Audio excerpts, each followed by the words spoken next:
በስድስተኛ ደረጃ ላይ ደረጃ የምናየው አንድሮይድ ስልካችን ማድረግ የሚችለው ነገር 100 ሞድ ነው። ይህን እንግዲህ ብዙ ጊዜ ሰምታችሁ ሊሆን ይችላል። አሁን ሳይሆን የቆየ ፊቸር ነው እና ምንድን ነው አንዳንዴ በእጃችን እንትን ስንል በአንድ እጃችን እየተጠቀምን ይርቀናል። አይታችሁ ከሆነ ወደ ላይ ስዊፕ ዳውን ለማድረግ ወይም ደግሞ ወደ ጎን እንትን ለማለት አውራጣታችን ይቸገራል። አይታችሁት ከሆነ ይሄኛውን ምን ያደርጋል? በአንድ እጃችን ብቻ ሁሉንም ነገር እንድንጠቀም ያደርጋል። ይሄን እንዴት ነው የምናደርገው ብለን ካሰብን በጣም ሲምፕል ነው። ምንድን ነው የምናደርገው? ሴቲንግ ላይ እንገባለን። ከዛን አድቫንስ ፊቸር አይታችሁታል። እዚህ ጋር አድቫንስድ ፊቸርስ የሚላል እሱን እንነካና ከዛን 100 ሞድ ይላል። አይታችሁታል። እሱን ኢኔብል እናደርገዋለን። ከዛ በኋላ ምን ይላል? ስዊፕ ዳውን ኢን ዘ ሴንተር ኦፍ ዘ ቦተም ኤጅ ኦፍ ዘ ስክሪን ይላል። ይሄኛውን ከዚህ መሀል ላይ እቺ የማሏ አለች አይደለ? ቦተም ኤጇ ማን ነው? ከሷ ይዘን ወደ ላይ ስናረገው ምን ያደርጋል? አይታችሁታል። 100 ሞድ ይሆናል ማለት ነው። ይሄ ወደ ጎን ነው። ከዛ እዚቹ አይታችሁታል። ስክሪኗን መርጃ ያደርጋትና በዚቹ ላይ ይጨርስልናል ማለት ነው። አሁን ተመልከቱት። በቃ ትንሽዬ ስማርት ስልክ ሆነች ማለት ነው።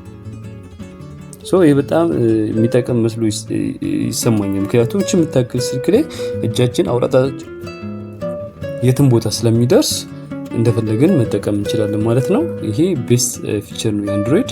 ይህንን መልሶ ለመመለስ ምንድነው ሴቲንግ ላይ እንገባለን። ከዛም በኋላ መልሰን እዛው አድቫንስድ ሞድ ላይ ፊቸር ስለንገባና 100 ሞድ የሚለውን ማጥፋት ነው መልስ ይሆናል ማለት ነው። ይሄ ስድስተኛው ፊቸር ነው።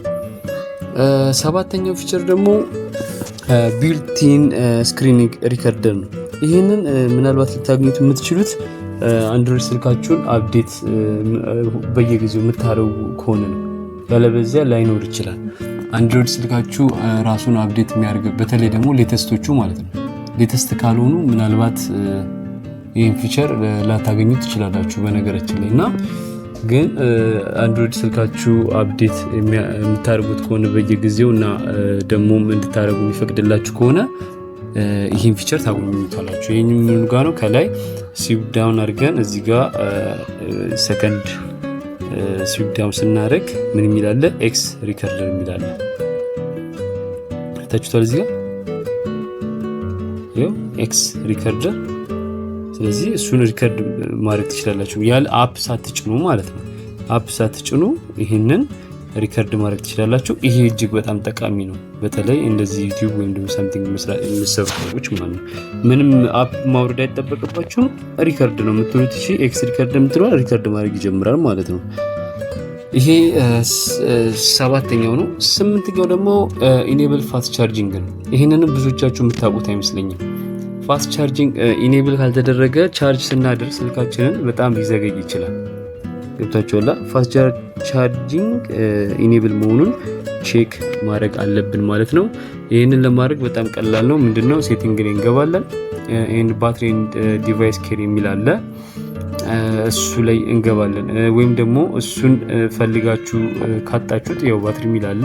ሰርች እዚህ ጋር ሰርች ላይ ገብታችሁ ባትሪ ኤንድ ዲቫይስ ኬር ማለት ትችላላችሁ ማለት ነው። ይሄው ባትሪ እሱን ትነኩትና ምንድነው የምታደርጉት?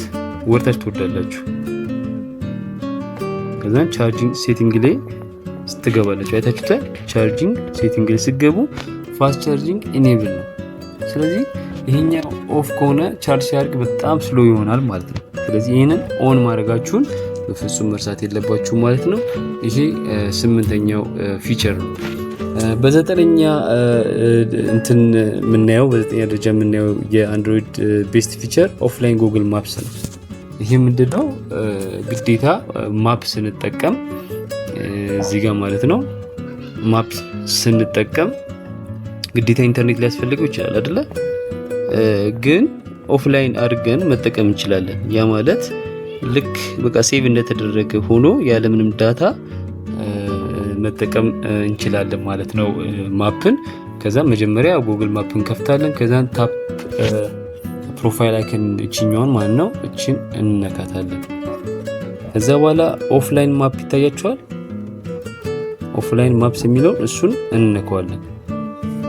ከዛን ምን ይላል እኔ ሴቭ ያደርኩት አይታችኋል። ማፕ 1 የሚለው ሴቭ ያደርኩት አለ። እናንተም ሴሌክት ዩር ኦን ማፕ የሚለውን ሴሌክት እናደርጋለን። ከዛን ለምሳሌ ማድረግ የምትፈልጉት ቦታ አለ አይደለ እንትን ትሉና ዙም አድርጋችሁ የሚሆኑ መጀመሪያ አዘጋጅታችሁ ይሄንን ዳውንሎድ ትሉታላችሁ ማለት ነው።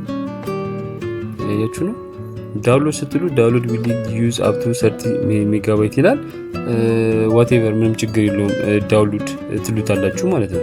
ስለዚህ ዳውንሎድ አድርጎ ሲጨርስ በምን መልኩ ታገኙታላችሁ? ይሄው ማፕዋን እኔ ያደረኩት ነው። ማፕቱ ደግሞ ዳውንሎድ ያደርጋል። አሁን ማፕዋን ተመልከቱት።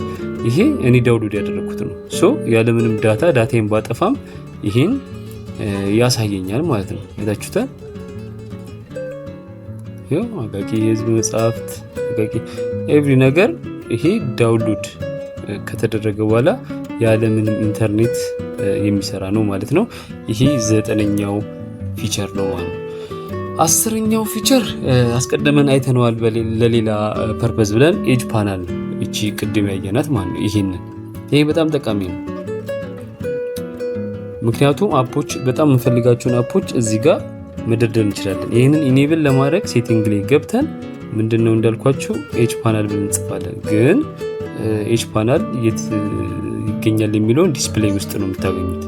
ሶ ኤጅ ፓናል የሚለውን ኦቺን አይታችሁታል። እሺ ማለት ነው ኦን ስናረጋት እቺ ትመጣለች እንደምታዩት። ቶሎ ኪክ የምንፈልጋቸውን አፖች ቶሎ ብሎ እንዲመጣ የሚያደርግ ማለት ነው። እና ስለዚህ እነዚህን ደግሞ ኤዲት ማድረግ ከፈለግን አይታችሁታል። እቺ የስራ ምልክት መስሎን እዚህ ጋር ማይነስ ማድረግ እንችላለን። መጨመር እንፈልገው ለምሳሌ ካላንደርን አልፈልገውም ብለን ካሰብን ማይነስ እንለዋለን። ለምሳሌ ክሮም እንዲገባ ከፈለግን ይሄው አይታችሁታል እናስገባለን። ሶ አፖች ብዙ አፕ ካለን እዛ ውስጥ ገብተን መርመጥመጥ አያስፈልገንም ማለት ነው። ቀጥታ ኤጅ ፓናልን እንነካትና እዚህ ውስጥ የምንፈልጋቸውን አፖች ቀጥታ ሰሌክት ማድረግ ነው ማለት ነው። እነዚህ በጣም ቤስት የሚባሉት 10 የአንድሮይድ ፊቸሮች ናቸው። በቀጣይ ደግሞ ምንም አትጠራጠሩ ሌላ 10 ሊስት ይዤላችሁ እመጣለሁ። የዛሬው ዝግጅት እንግዲህ ይሄን ይመስላል። በእርግጠኝነት እንደምትወዱት ተስፋ አደርጋለሁ። አንዳንዶቹን በእርግጠኝነት የምታውቋቸው አይመስለኝም። እስቲ የምታውቋቸው ደግሞ ካለ እስቲ ወይም ደግሞ እኔ እንዳውቀው የምትፈልጉት ነገር ካለ ኮሜንት ሴክሽን ላይ ጻፉልኝ። በቀጣይ እንደዚሁ በተመሳሳይ ትምህርት እንገናኛለን ማለት ነው። ቻናሉ ሰብስክራይብ፣ ሼር፣ ላይክ ማድረጋችሁን እንዳትረሱ። ሰላም።